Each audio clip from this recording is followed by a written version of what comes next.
Sutra teratai yang menakjubkan. Bab 23, aktivitas lampau Bodhisattva Baisaja Raja. Shinfaxiang Sutra Teratai episode 1816. Batin murni tanpa pikiran sesat dan memasuki samadhi mencerahkan. Hendaknya batin murni tanpa pikiran sesat dan bercabang-cabang, dengan ketulusan hati tekun melatih praktik benar, merenungkan dengan tenang akan tata aturan dalam memohon perlindungan dan memberi penghormatan, melantunkan pujian untuk moral kebajikan dari Buddha dan memasuki praktik kebajikan daripada samadhi mencerahkan. Para bodhisattva, kita harus dengan bersungguh hati memilih hati yang murni. Adalah tugas kita sebagai seorang praktisi spiritual. Jadi, kemurnian harus berasal dari fokus dan kepolosan. Jika kita ingin kemurnian, tetapi tidak fokus dan terganggu, kita tidak dapat menenangkan pikiran kita. Kita harus fokus tanpa bercabang-cabang. Tidak ada pikiran bercabang-cabang. Makhluk hidup memiliki begitu banyak kerisauan. Kerisauan tidak dapat dilihat. Kita tidak dapat mengeluarkan dan membersihkannya. Mereka hanya ada dalam pikiran kita yang bercabang-cabang. Pikiran yang bercabang-cabang adalah noda batin. Kapanpun kita menemui tantangan, atau saat terjadi pada orang yang kita cintai, ada apa yang tidak sesuai dengan keinginan kita. Saat kita mendengarnya, kita pun ikut merasa khawatir. Kekhawatiran tidak berwujud. Mereka adalah delusi kosong yang berubah menjadi noda batin. Noda batin ini yang selalu mengganggu pikiran setiap orang. Ketika noda batin terkumpul, maka akan menimbulkan penyakit. Penyakit seperti ini disebut tabiat buruk. Jadi, apakah noda batin itu hal yang sepele? Jika kita ingin melatih diri, harus terlebih dahulu menghapus kerisauan kita. Untuk menghapus kerisauan, pertama-tama harus melihat segala sesuatu dengan lebih santai. Hal-hal tersebut juga tidak menimpa kita. Kita hanya mendengar tentangnya dari orang yang peduli, bahwa dia mengalami krisis atau mengalami kerisauan atau kesulitan. Kita dapat memberitahu dan menasihati mereka. Jika kita tidak bisa melakukannya, berarti itu adalah sebab akibat dia sendiri. Biarkan saja dia, cukup hanya dengan peduli saja padanya. Jangan jadikan kekhawatirannya sebagai kerisauan kita. Jika semua orang mengerti, kerisauan pada dasarnya tidaklah terlalu penting dengan kita. Ini hanyalah kondisi pendukung, kondisi eksternal yang menarik kita dan menjadi kerisauan. Jika kerisauan tidak dihapuskan, kerisauan akan terakumulasi dan menjadi tabiat. Tabiat dan tindakan menjadi karakteristik bagi kita. Sangat sulit untuk mengubah karakter itu. Inilah yang disebut pembinaan diri. Langkah pertama adalah fokus. Fokus pada pelajaran. Kita telah membahas tentang ini sebelumnya. Jika kita mendengarnya dan memahami dengan jelas, kita harus memperhatikannya dari sumber awal. Ataupun jika kita memiliki kerisauan, kita juga harus melepasnya dari sumber. Melepasnya selangkah demi selangkah. Menghapusnya selangkah demi selangkah. Kembali pada diri kita sendiri. Sehingga kita mengurangi satu kerisauan, mengurangi selapis kerisauan. Jika menghapus kerisauan dari keserakahan, selanjutnya adalah keserakahan. Keserakahan berarti banyak tabiat buruk, dimulai dari kekurangan dan keinginan. Dari keinginan berkembang menjadi ingin segalanya. Yang diinginkan semuanya sudah ada, takut kehilangan. Kemudian dia pun ingin menimbun. Ini yang sering dikatakan, begitu memperoleh satu, akan dapat mencapai yang 10. Apakah cukup? Tidak cukup. Sebenarnya saya berpikir dengan memperoleh satu saja, saya sudah merasa puas. Akan tetapi, setelah memperolehnya, rasanya masih ada. Maka seharusnya saya menimbun. Belum selesai, masih bisa. Dimulai dari 1, 2, 3. Tabiat buruk itu telah mencapai 10. Apakah sudah penuh? Apakah masih ada? Ada, jika ingin pasti ada. Aduh, saya masih menginginkannya. Asalkan kamu menginginkannya, pasti ada. Sudah ada 10. 10 lagi, apakah boleh? 10 boleh. Apakah demikian sudah cukup? Apakah masih ada? Jika kamu menginginkannya, masih ada. Masih ada, sudah mencapai ratusan. Demikian dari 1 menjadi 10. Dari 10 menjadi ratusan. Sudah memiliki ratusan, apakah kamu masih ingin? Masih, jika ada kesempatan sangat baik. Anda memulai dari ratusan, kemudian terus berkembang menjadi ribuan. Bisa jadi saat ini telah memiliki ribuan. Wah, sangat baik. 100 menjadi 1000. Mudah dihitung dan menguntungkan. Sehingga dia pun demikian keluar. Ternyata sudah mendapatkan. Hasil investasi telah diperoleh. Dimulai dari demikian. Tidak perlu ada yang mengundang kita. Diri sendiri pergi mengundang orang lain. Oleh karena itu, ratusan menjadi ribuan. Ribuan menjadi miliaran. Miliaran. Apakah sudah cukup? Kelihatannya saya bisa terus-menerus menyambungnya, terus pergi menjalankannya. Mulai dari miliaran lagi. Miliaran ini dilepaskan. Saya mulai dari nol lagi. Demikian terus mengulanginya. Miliaran. Sebenarnya terakhir. Batin masih merasakan. Sebenarnya jumlah ini tidak berarti apa-apa. Hati menjadi besar. Karena dalam batin nafsu keinginan masih ada ruang kosong. Oleh karena itu, miliaran sudah sampai triliunan.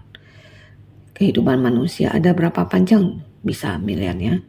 Huruf miliaran ini, arti dari orang miliaran adalah maksud kehendak manusia. Kehendak hati ini tidak terkendali, adalah miliaran. Terus miliaran. Sampai akhirnya juga masih miliaran. Masih belum cukup. Triliun juga masih belum cukup.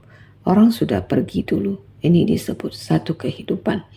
Apakah kehidupan manusia saat ini masih belum tahu prinsip kebenaran ada di mana. Dari awal juga belum pernah mendengar apa itu Dharma, ajaran Buddha. Bagaimana menjadi manusia? Mau mengerjakan apa? Sebenarnya datang menjadi manusia nilainya adalah apa? Dari awal belum pernah terpikirkan. Karena hatinya belum murni dan tulus. Karena hati belum murni dan tulus. Secara alamiah akan timbul pikiran menyimpang dan kacau. Bila ada pikiran menyimpang dan kacau, itu semua bersumber dari keserakahan, penyimpangan dan kekacauan batin. Lahir dari batin yang belum bebas dari keinginan. Seperti sekarang ini, tahun 2020 terus mendorong. Tidak bisa tidak dikatakan. Seperti halnya Buddha, mana mungkin tidak mengatakan. Memang tidak bisa tidak dikatakan. Dalam sutra teratai, Buddha juga berkata, Anda sudah memohon 3 kali. Bagaimana mungkin saya tidak mengatakan? Maka kebenaran ini berada di sini. Saya tidak bisa tidak mengatakannya. Jadi ketika saatnya memang harus dikatakan, tetapi tidak mengatakannya. Maka makhluk hidup akan selamanya tenggelam dalam kebingungan. Di zaman sekarang ini, pandemi COVID-19 begitu parah, mana mungkin tidak mengatakan. Tidak bisa tidak mengatakan. Lalu di masa seperti ini, apa sebenarnya yang harus dikatakan? Tapi kalau dikatakan lalu tidak bisa dilakukan, itu menjadi sangat sulit. Kenapa? Karena pikiran menyimpang dan campur aduk dari makhluk hidup. Itu sangat sulit untuk dihapuskan. Pikiran yang salah dan tercampur ini sangat sulit disingkirkan. Ingin membuat mereka menjadi murni tanpa pikiran menyimpang, sungguh sangat sulit. Ambil satu contoh saja, vegetarian. Bagi kita, vegetarian itu sangat sederhana, sangat wajar. Makan 3 kali sehari. Tidak pernah memikirkan apa itu makanan hewani. Tidak juga memikirkan apa itu makanan vegetarian. Setiap hari hanya makan seperti itu saja. Kita juga sudah seperti itu puluhan tahun. Hari demi hari tak berubah. Di dalam komunitas besar ini, semua orang menjalani hidup seperti ini. Itu disebut makanan apa? Ya, makanan vegetarian. Sudah begitu alami menjadi vegetarian. Tetapi begitu keluar dari tempat ini dan berkata, harus makan vegetarian. Maka jawabannya, oh itu sulit. Banyak sekali alasan. Tidak mampu disadarkan. Belum ada sebab dan kondisi yang tepat untuk mendengarkan kalimat itu. Sebenarnya, ini semua berasal dari satu pikiran. Jika kita tidak bisa mendorongnya ke orang lain, maka kita harus melakukannya terlebih dahulu. Jika kita kurang kemurnian dan fokus, kita akan berpikir bahwa vegetarian itu tidak lebih dari sebuah prinsip untuk menjaga tubuh kita sehat. Prinsip ini sangat sederhana. Terdapat banyak jenis tanaman yang tersedia melimpah di bumi kita. Ketika kita makan 3 kali sehari, kita menemukan mangkok yang penuh dengan nasi. Sayuran hijau, merah, dan kuning. Warna mereka, aroma dan rasa semuanya cukup. Makanan ini sudah sangat kaya dan mewah. Ini cukup bergizi sehingga kita merasa puas. Banyak orang yang tidak puas dengan makanan ini karena pikiran mereka tidak puas dengan makanan. Mereka kembali merasa bahwa memiliki 1 dan kurang 9. Mereka merasa bahwa mereka masih belum makan cukup daging dari hewan di dunia. Jadi manusia terus melahap mereka. Baik, saya akan menunggu sampai waktu yang tepat. Dan jika sudah tiba saatnya, saya akan bervegetarian. Mereka terus merasa bahwa mereka memiliki 1 dan kurang 9. Masih ada hal yang ingin saya makan. Mereka punya banyak alasan. Tetapi itu semua hanyalah alasan. Keinginan mereka akan rasa sulit dihilangkan. Jadi mereka membuat alasan. Hingga saat mereka merasa puas, kehidupan mereka sudah berakhir. Keinginan mereka berhenti hanya pada saat mereka meninggal. Ketika mati, apakah itu benar-benar berakhir? Sebelum meninggal, berjuang melawan penyakit dan rasa sakit, mulai mengalami mimpi buruk secara terus-menerus. Begitu menghembuskan nafas terakhir, arwah mulai berdatangan. Ini adalah kondisi karma masa depan mereka. Kekuatan dari arwah ini, berasal dari sebab akibat dalam kegelapan yang akan membawa mereka ke kehidupan berikutnya. Sayang sekali, dengan karma masa lalu seperti ini, kehidupan masa depan akan penuh penderitaan. Dalam suatu rapat, saya mendengarkan staf kami berbicara tentang misi bantuan penderitaan, bencana, kemiskinan, dari Taiwan hingga negara lain. Mendengarkan mereka menjelaskan penderitaannya. Oh, ini seperti neraka di bumi. Bukankah ini semua berasal dari karma yang diciptakan manusia? Pada akhirnya kekuatan karma itu, kekuatan alam gelap akan datang membawamu ke sana. Ketika kamu membuka mata, itu ada di sana. Saat relawan suci dari Taipei juga datang, menemui guru dan berkata, "Guru, mengajak orang untuk bervegetarian itu sangat sulit. Saya sudah mencoba cara ini, lalu cara itu, dan masih banyak cara lainnya lagi." Banyak dari mereka yang mengatakan, sekarang guru mengatakan wajib bervegetarian. Dahulu mengajak orang untuk berbuat baik tidaklah sesulit ini. Tapi sekarang untuk mengajak orang bervegetarian terasa sangat sulit. Sungguh terasa sangat menyedihkan, juga sangat tak berdaya. Bagaimana caranya untuk menyucikan hati manusia? Bagaimana dapat memurnikan hati manusia? Tekun dan bersemangat saat mendengarkan Dharma dengan sederhana hingga meresap ke dalam hati, agar mereka dapat memahami kesalahan masa lalu dan segera kembali ke jalan yang benar. Bagaimana cara mengikis pikiran-pikiran serakah yang bercabang-cabang dan kembali ke arah yang benar? Sekarang kekuatan karma meluk hidup. Semakin lama semakin terhambat dan terjebak. Satu-satunya cara adalah setiap orang harus melepaskan ikatannya sendiri. Kita membiarkan kerisauan dan kegelapan batin menjadi perilaku normal kita sehari-hari, maka itu adalah kesalahan besar. Perilaku kita sebagai manusia awam biasanya sudah sangat salah. Hingga saat ini, sesungguhnya adalah peringatan pertama bagi kita. Perilaku salah kita di masa lalu diibaratkan seperti terikat tali. Sekarang, apakah kita masih belum tahu cara melepaskan tali itu? Kita harus sungguh-sungguh melepaskan diri dari ikatan itu dan mencari cara untuk melepaskan karma ini.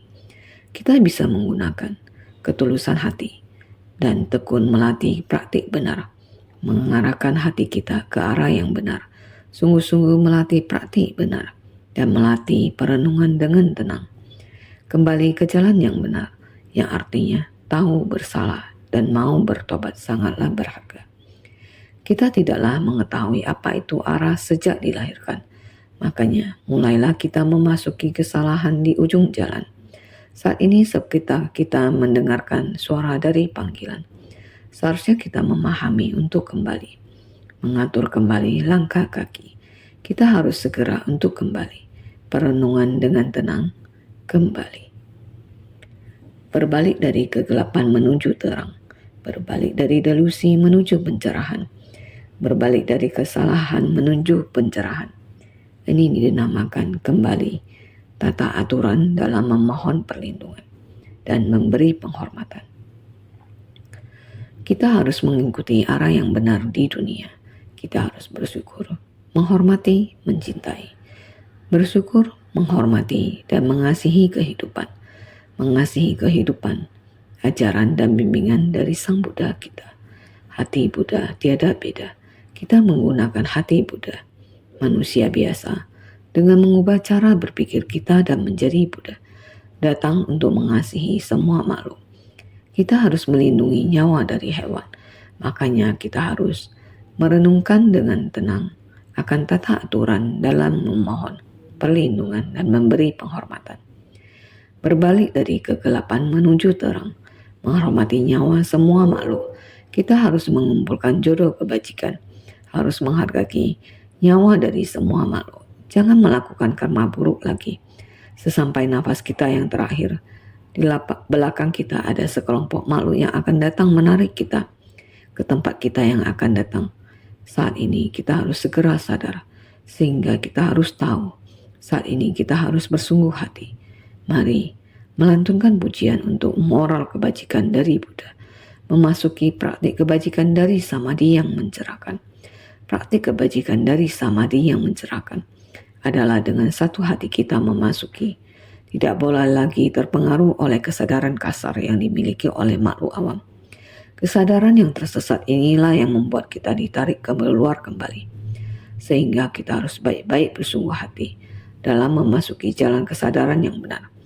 Jalan kesadaran yang benar ini adalah batin tiada penyimpangan. Kita bergerak menuju ke depan. Inilah memasuki praktik kebajikan daripada samadhi mencerahkan. Praktik kebajikan dari samadhi yang mencerahkan ini. Samadhi adalah tidak berpindah, tidak menyimpang. Batin sangat kokoh. Samadhi adalah konsentrasi benar. Di dalam kehidupan kita, kita memiliki konsentrasi benar, sehingga tidak menerima pengaruh dari pikiran sesat yang bisa menyeret kita. Sehingga batin kita adalah batin murni, tanpa pikiran sesat dan bercabang-cabang. Kita harus merenungkan dengan tenang akan tata aturan dalam memohon perlindungan dan memberi penghormatan. Bersungguh hati untuk membuat batin kita memasuki samadhi. Kita harus memiliki satu aturan dan arah tujuan. Aturan kita adalah menjadikan hati Buddha sebagai hati sendiri. Hati kita menghormati setiap kehidupan, sehingga kita tidak mengkonsumsi daging dari hewan yang disebut vegetarian. Sehingga vegetarian adalah prinsip kebenaran yang menyeluruh. Jika kita adalah orang yang bervegetarian, batin menjadi tenang. Kita tidak memakannya, sehingga batin tidak berantakan, mematuhi aturan dan tidak melewati batas kepatutan. Mengasihi seluruh makhluk di dunia. Inilah yang dinamakan dengan welas asih. Sehingga sutra sebelumnya mengatakan demikian. Di bawah pohon mustika duduk para bodhisattva dan serawaka. Di atas setiap panggung mustika terdapat ratusan koti dewa memainkan musik surgawi dan melantunkan lagu pujian di hadapan Buddha sebagai bentuk persembahan. 23. Aktivitas lampau Bodhisattva Baisaja Raja. Para bodhisattva semuanya telah berada di bawah pohon mustika dengan batin yang tenang, batin yang murni, berlindung dan memberi penghormatan di tempat tersebut. Di mana tempat tersebut di bawah pohon mustika. Semua orang duduk dengan samadhi untuk mendengarkan dharma. Jadi, duduk para bodhisattva dan serawaka. Selain para bodhisattva juga ada serawaka. Semuanya duduk di bawah pohon mustika. Di atas setiap panggung mustika terdapat ratusan koti dewa memainkan musik surgawi dan melantunkan lagu pujian di hadapan Buddha sebagai bentuk persembahan. Semua orang mendengarkan. Setelah mendengarkan dan memahami mengenai dharma yang dibabarkan, mempraktikkan dalam tindakan nyata, menunjukkan bahwa dharma ada meresap ke dalam batin. Dharma meresap ke dalam batin setelah mempraktikkannya, merasa sangat bersuka cita. Menggunakan hal seperti ini untuk memberikan pujian pada Buddha. Ini bukankah kita sering mendengar hal seperti ini? Mereka mempraktikkan dalam tindakan nyata, melakukannya dengan sangat bersuka cita. Ini semuanya ada sinfas yang menghirup harumnya Dharma. Untunglah saya ada mendengarkan Dharma. Bukankah ini semuanya merupakan sukacita setelah mendengar Dharma? Yang diterima kembali adalah memuji Buddha dan Dharma. Mari, masih sama berkata demikian. Pada ketika itu, Buddha itu demi Bodhisattva, Sarwa Sattva, Priya Darsana, serta kumpulan dari Bodhisattva dan Sarawaka, membabarkan sutra teratai. Bab 23, aktivitas lampau Bodhisattva Baisaja Raja. Ini adalah Buddha itu. Di era ketika Bodhisattva Sarwa Priya Darsana adalah seperti ini. Buddha tersebut terhadap Bodhisattva ini, serta kumpulan para Bodhisattva dan Sarawaka, datang untuk membabarkan sutra. Yang dibabarkan juga adalah sutra teratai. Bodhisattva Sarwa Pariya Darsana ini suka mempelajari praktik keras di dalam ajaran dari Buddha Chandra Vimala Sarya Prabhasasri, giat melatih meditasi sambil berjalan. Setelah satu hati mencapai jalan kebudaan selama 12.000 tahun penuh, akhirnya mencapai samadhi yang dapat menjelmakan segala tubuh jasmani. Bab 23, aktivitas lampau Bodhisattva Baisaja Raja. Bodhisattva Sarwa Priya Darsana ini suka mempelajari praktik keras. Dalam ajaran dari Buddha Chandra Vimala Surya Prabhasasri, giat melatih meditasi sambil berjalan.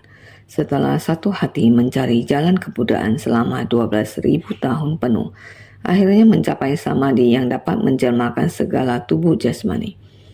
Bab 23, aktivitas lampau Bodhisattva Baisaja Raja. Bodhisattva Sarwa Priya Darsana ini suka mempelajari praktik keras. Karena Bodhisattva Sarwa Priya Darsana ini biasanya pelatihan diri yang dia lakukan adalah suka mempelajari praktik keras. Satu kata ini harus dibaca menjadi suka. Suka mempelajari praktik keras di dalam ajaran dari Buddha Chandra Vimala Surya Prabhasasri, giat melatih meditasi sambil berjalan. Beliau di sana sangat giat bersemangat. Bodhisattva ini dalam ajaran dari Buddha ini, dia mendengar Buddha membabarkan Dharma. Dia sangat giat bersemangat, tidak istirahat, senantiasa mempraktikkan sutra. Setelah satu hati mencari jalan kebudaan selama 12.000 tahun penuh, akhirnya mencapai samadhi yang dapat menjelmakan segala tubuh jasmani. Naskah sutra bagian ini terlebih dahulu mengatakan demikian. Bodhisattva Sarwa Priya Darsana ini suka mempelajari praktik keras di dalam ajaran dari Buddha Chandra Vimala Surya Prabhasasri. Dia menjelaskan kalau Bodhisattva Sarwa Priya Darsana ini berada di arah yang benar, suka dan berkeinginan untuk mempelajari praktik keras yang perlu ketekunan, mengikuti ajaran Buddha itu dan berdiam di dalamnya. Demikianlah yang dikatakan oleh Buddha ini.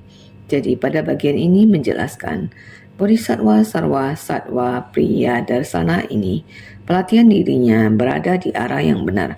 Ini bukanlah Buddha Sakyamuni mengatakan demi dia, tapi adalah proses dari Buddha yang terlebih dahulu kala yang menjelaskan kepada para hadirin tentang Bodhisattva ini. Suka dan berkeinginan untuk mempelajari praktik keras yang penuh ketekunan. Bodhisattva Sarwa Priya Darsana ini, dia sangat tekun. Dia suka dan berkeinginan untuk mempelajari. Keinginan adalah praktik keras. Dia sangat suka untuk mempelajari. Dalam mempelajari praktik keras ini sangat tekun dalam batin murni, yaitu yang tadi sudah dikatakan, bahwa murni tanpa pikiran sesat dan bercabang-cabang, melenyapkan segala kerisauan, segala pikiran bercabang-cabang dilenyapkan dengan perilaku batin murni. seutuhnya dalam mempelajari praktik keras ini. Walaupun seberapa derita, dia akan menaklukkan segalanya. Kerisauan atas penderitaan ini, selapis demi selapis akan ditaklukkannya. Dia menjalankan praktik kelas seperti ini, mengikuti ajaran Buddha itu dan berdiam di dalamnya. Segala kesulitan dia akan mengatasinya satu persatu. Dengan serius, melatih diri sesuai dengan ajaran Buddha. Ini dinamakan sebagai mempelajari praktik keras, merujuk pada praktik dari Bodhisattva. Segala praktik dari 6 paramita, menjalankan yang sulit dijalankan orang, praktik yang mengorbankan diri sendiri demi memberi manfaat pada orang lain. Praktik keras merujuk pada praktik yang menyiksa tubuh sendiri. Seorang praktisi sejati terlebih dahulu mesti bisa mengendalikan berbagai macam kerisauan yang dimunculkan oleh kekhawatiran, kesedihan, nafsu keserakahan, amarah, pertikaian, keresahan, kelengahan, dan kemalasan. Praktik bodhisattva ini adalah untuk secara proaktif mengaktualisasikan segala praktik dari 6 paramita. Selain menjalankan praktik keras, banyak sekali praktik keras yang dia lakukan. Dia juga dengan tekun mengaktualisasikan segala praktik dari 6 paramita. Karena dia berharap untuk dapat segera menyelesaikan jalan bodhisattva. Jadi, dia menjalankan praktik yang sulit dijalankan orang. Dia menang dalam praktik yang tidak dapat dilakukan orang lain. Dia dengan sabar maju ke depan di sepanjang jalan dan tindakan yang sulit itu. Dengan cara ini, dia sama sekali tidak terhalang. Bahkan jika ada rintangan, dia tanpa henti mengatasinya satu persatu. Jadi, menjalankan yang sulit dijalankan orang. Anggap sulit untuk berlatih. Dia berlatih apa yang orang lain tak bisa berlatih. Praktik yang mengorbankan diri sendiri demi memberi manfaat pada orang lain. Dia terlibat dalam latihan bodhisattva, yang berarti rela mengorbankan diri. Selama sesuatu dapat memberi manfaat pada orang lain, dia akan selalu bersedia melakukannya. Ini adalah bodhisattva sarwa sattva priyadarsana. Latihan yang dia lakukan, praktik keras, yang merupakan latihan yang sulit untuk ditanggung dan berat bagi tubuh. Dia mengalami begitu banyak kesulitan dengan menanggung segala jenis penderitaan atas dirinya sendiri. Seorang praktisi sejati, dia adalah seorang praktisi sejati. Terlebih dahulu mesti bisa mengendalikan berbagai macam kerisauan yang dimunculkan oleh kekhawatiran, kesedihan, nafsu keserakahan, dan juga amarah, pertikaian, keresahan, kemalasan yang seperti inilah yang membuat kita berkata, saya sudah lelah, saya kelelahan. Ini adalah hal yang tidak pernah dia miliki. Dia tidak pernah memiliki rasa malas. Tidak peduli apapun itu, mau itu kekhawatiran, kesulitan, atau kerisauan. Dia tidak pernah membiarkan orang lain merasakannya. Dia akan menanggung semuanya sendiri, melindungi orang lain dari hal-hal ini, untuk mencegah mereka dari hal-hal yang menentang mereka. Ada banyak sekali keserakahan dan amarah, dan dia dapat mengatasi seluruhnya secara tuntas, sehingga memungkinkan semua orang untuk benar-benar terlibat dalam pembinaan diri dan berhasil. Dia dengan giat berkembang, tidak hanya membantu dirinya berhasil, dengan tulus membantu orang lain berhasil. Giat melatih meditasi sambil berjalan, fokus mempertahankan satu pikiran dalam membina diri.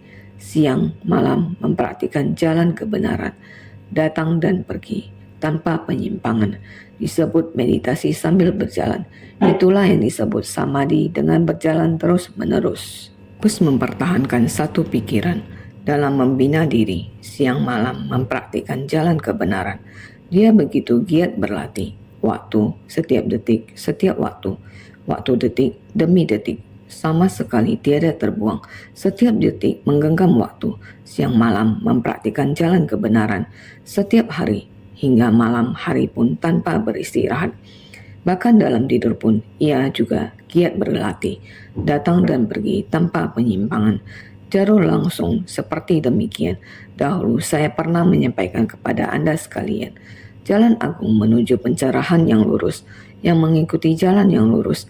Tiap-tiap langkah pelatihan dirinya adalah di jalan kemudian. Ini disebut alur langsung, sehingga akan datang dan pergi tanpa penyimpangan, tidak akan meninggalkan niat hati kemudian. Ini dikatakan meditasi sambil berjalan.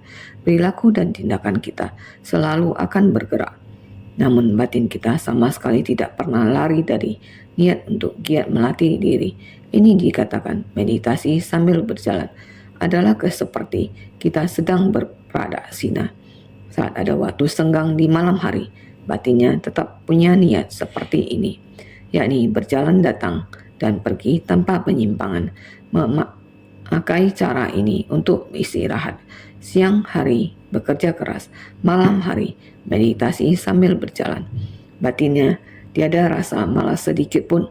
Ini adalah cara pelatihan diri, disebut samadhi dengan berjalan terus-menerus. Demikian batinnya sama sekali tidak bergejolak.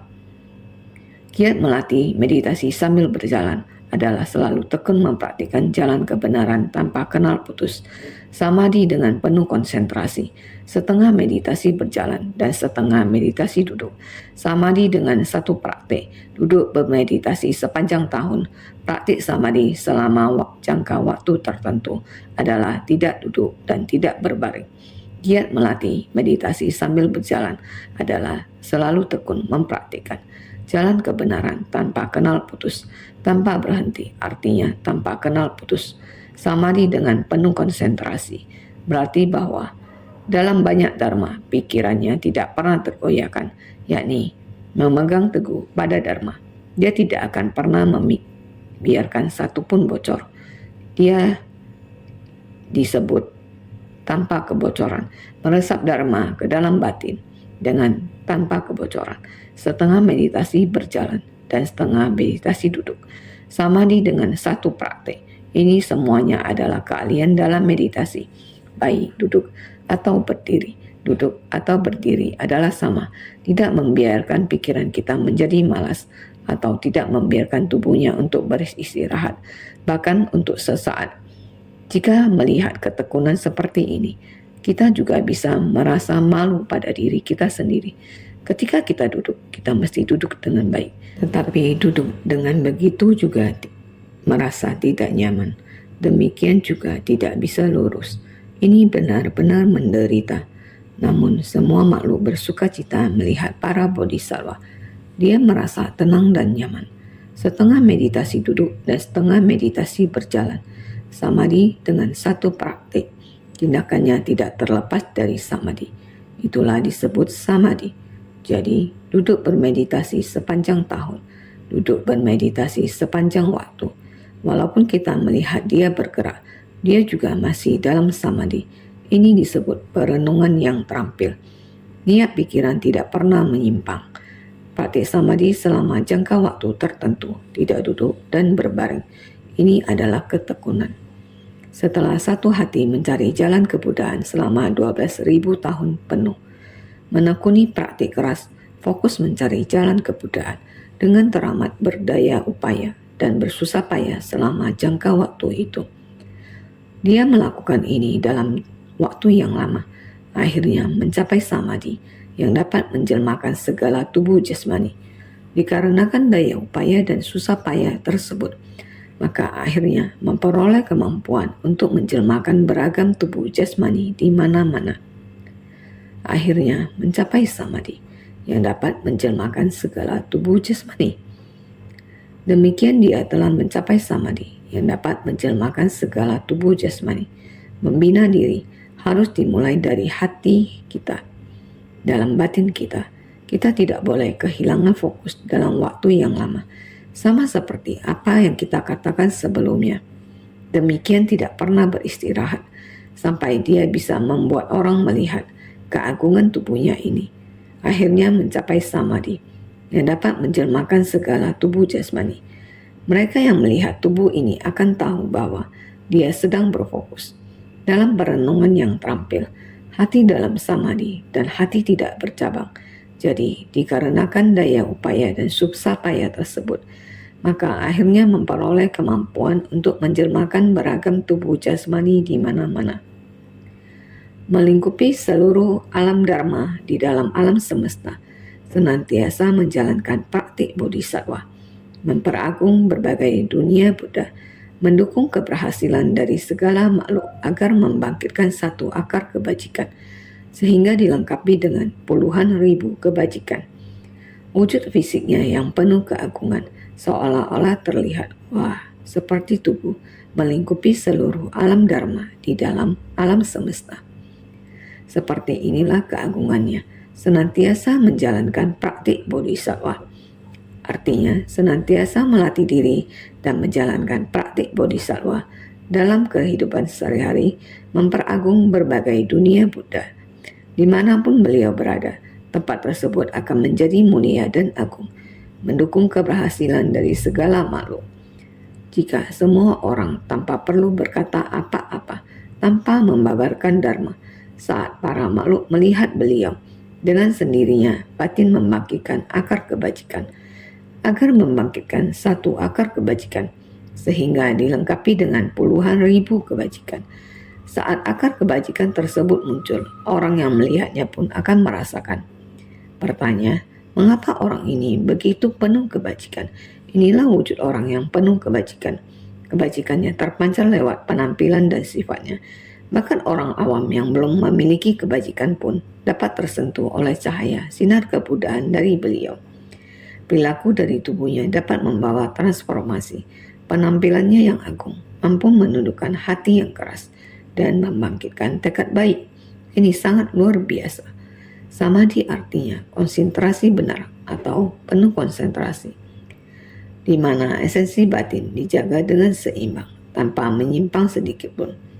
Juga disebut pencapaian tahapan konsentrasi, di mana esensi batin telah terang sempurna, tidak terpengaruh lagi oleh segalanya. Samadhi artinya konsentrasi benar atau penuh konsentrasi. Samadhi juga disebut konsentrasi benar, yang juga disebut sebagai benar. Juga dapat disebut penuh. Segala dharma berasal dari satu niat pikiran atau penuh konsentrasi, yaitu menerima dan menegakkannya. Segala dharma menegakkan satu akar kebajikan, yaitu di mana esensi batin dijaga dengan seimbang tanpa menyimpang sedikit pun. Semua makhluk adalah setara. Karena semua makhluk seimbang, mengapa kita semua tidak dapat bervegetarian? Semua makhluk memiliki sifat kebudaan yang tidak tega melihat makhluk menderita. Ini juga adalah satu dari proses menjalankan praktik bodhisattva, salah satu pintu utama yang paling penting. Oleh karena itu, tanpa menyimpang sedikit pun, segala dharma harus dijalankan dengan keteguhan hati seperti ini. Juga disebut pencapaian tahapan konsentrasi, di mana esensi batin telah terang sempurna, tidak terpengaruh lagi oleh segalanya. Inilah yang hendaknya kita praktikkan. Samadhi yang dapat menjelmakan segala tubuh jasmani. Tubuh dharma dari Buddha adalah satu kebenaran yang berdiam selamanya. Pada dasarnya meliputi seluruh alam dharma. Bila mana seseorang benar-benar dapat merealisasikannya, maka gunung dan sungai, bumi, tumbuhan, hutan, angkasa, matahari dan bulan, semua makhluk berjiwa atau tidak berjiwa yang terlihat. Dia akan tahu bahwa tiada satu pun yang bukan ditampakkan oleh tubuh dharma. Juga tahu bahwa segala tubuh jasmani tiada satu pun yang bukan diserap oleh tubuh dharma. Tubuh jasmani dari segala benda yang terlihat, tiada satu pun yang bukan tubuh dharma. Semua tubuh jasmani yang bisa terlihat dengan sendirinya juga tidak lepas dari sifatnya tubuh dharma. Samadhi yang dapat menjelmakan segala tubuh jasmani, tubuh dharma dari Buddha adalah satu kebenaran yang berdiam selamanya. Ini harus didengarkan dengan sepenuh hati. Tubuh dharma ini adalah satu kebenaran yang berdiam selamanya. Dharma kita sudah masuk ke hati. Dalam hati dharma ini tidak muncul dan tidak lenyap. Dharma adalah jiwa kebijaksanaan yang berdiam selamanya. Jadi, jika dharma masuk ke hati selama-lamanya, mengikuti tubuh datang dan pergi, ini adalah sangat penting. Jadi, pada dasarnya meliputi seluruh alam dharma. Bila mana seseorang benar-benar dapat merealisasikannya, maka gunung dan sungai, bumi, tumbuhan, hutan, angkasa, matahari dan bulan, semua makhluk berjiwa atau tak berjiwa yang terlihat, dia akan tahu bahwa tidak ada satupun yang bukan ditampakkan oleh tubuh Dharma. Segala sesuatu di langit dan bumi ini, makhluk berjiwa atau tak berjiwa, bukankah semuanya ditampakkan oleh tubuh Dharma? Adalah kesadaran pikiran kita yang bersih dan murni. Segala benda yang dilihat akan merubah kesadaran menjadi kebijaksanaan. Segala sesuatu yang sudah dilihat tidak sama dengan orang pada umumnya. Jadi, juga tahu bahwa segala tubuh jasmani tiada satu pun yang bukan diserap oleh tubuh Dharma. Tubuh jasmani dari segala benda yang terlihat tiada satu pun yang bukan tubuh Dharma. Segala yang terlihat adalah tubuh Dharma. Seluruh tubuh adalah Dharma. Semua tubuh jasmani yang bisa terlihat dengan sendirinya juga tidak lepas dari sifatnya tubuh Dharma. Karena ada pencapaian begitu sempurna, praktik kebajikan dari seluruh tubuh tentu saja membuat orang melihat. Masih seperti ini begitu berbudi luhur. Diri sendiri harus memiliki kesan batin seperti ini. Kebajikan adalah sesuatu yang diperoleh. Kita melihat pembinaan diri orang lain adalah seperti ini, maka harus mempelajarinya. Yang mempraktikkan kebajikan besar bagaimana membina diri. Dari itu tidak berdiam pada wujud aku, wujud manusia, wujud dari segala tubuh jasmani. Artinya telah memperoleh esensi dari tubuh Dharma yang setara semuanya. Makanya di dalam tubuh Dharma ini menampakkan seluruh dunia bagi semua makhluk. Dunia bagi semua makhluk juga merupakan tubuh sendiri. Inilah makna daripada samadhi yang dapat menjelmakan segala tubuh jasmani. Kita para makhluk, kemelekatan yang diakumulasi pada masa lampau, banyak sekali kemelekatan. Awalnya disampaikan ketamakan dan juga kemelekatan. Melekat pada banyak kemelekatan, melekat pada dia adalah orang yang saya kasihi. Tidak tega membuatnya khawatir. Kekhawatirannya adalah risauan saya. Ini semua kemelekatan. Sehingga karena adanya kemelekatan, melihat setiap benda semuanya bukan milik sendiri. Bila pandangan sendiri telah lenyap, maka wujud aku juga lenyap. Jika pandangan kita telah lenyap, setelah lenyap, maka benda apapun tak ada kaitannya dengan saya. Jika kita sendiri telah melenyapkan kerisauan itu, maka hal-hal tersebut tidak ada kaitan dengan saya. 5 agregat semuanya adalah kosong. Pembimbing segala penderitaan. Penderitaan sendiri telah tuntas. Baru bisa membimbing penderitaan orang lain. Wujud aku lenyap, maka wujud dari segala tubuh jasmani akan lenyap. Kita harus terlebih dahulu melenyapkan wujud aku. Baru bisa melenyapkan wujud kita. Wujud dari segala pandangan dan yang didengar. Inilah makna daripada pencapai ke samadhi ini. Para makhluk selalu saja melekat pada pandangan sendiri. Makanya melihat setiap benda semuanya bukan milik sendiri. Bila pandangan sendiri telah lenyap, maka wujud aku juga lenyap. Wujud aku lenyap, maka wujud dari segala benda jasmani akan lenyap. Inilah makna daripada mencapai samadhi ini. Hal yang ingin diketahui banyak sekali. Dharma sangat dalam, tetapi praktek yang harus dijalankan. Banyak sekali hal rinci. Ratusan ribu dharma berasal dari batin. Jika batin bisa memahami, maka akan menembus segala kebenaran. Sehingga kita harus terlebih dahulu memahami lingkungan yang tulus. Kita semua orang harus tulus. Dengan adanya ketulusan memasuki kehidupan kita. Dari kehidupan kita bersemangat, batin tiada kerisauan. Kita harus bersemangat. Bersemangat di mana? Apa itu ketulusan? Kita bersemangat itu merupakan hal dasar dalam pelatihan diri kita. Sehingga kita semua harus lebih bersungguh hati. Dengan bersemangat dan tulus tiada kerisauan, baru dapat dengan ketulusan membina diri dengan praktik benar. Maka dalam pikiran tenang, tata aturan dalam memohon perlindungan dan memberi penghormatan, batin kita akan berada di sini, membina diri sesuai dharma. Kita selalu memuji dengan mulut, kesan kita memuji dharma, memuji semua malam. Dalam batin setiap orang ada Buddha, yang dipraktekkan setiap orang merupakan jalan bodhisattva. Di masa mendatang akan mencapai kebuddhaan. Ini merupakan praktik yang dijalankan oleh Bodhisattva Sada Paribhuta. Berharap setiap orang senantiasa lebih bersungguh hati.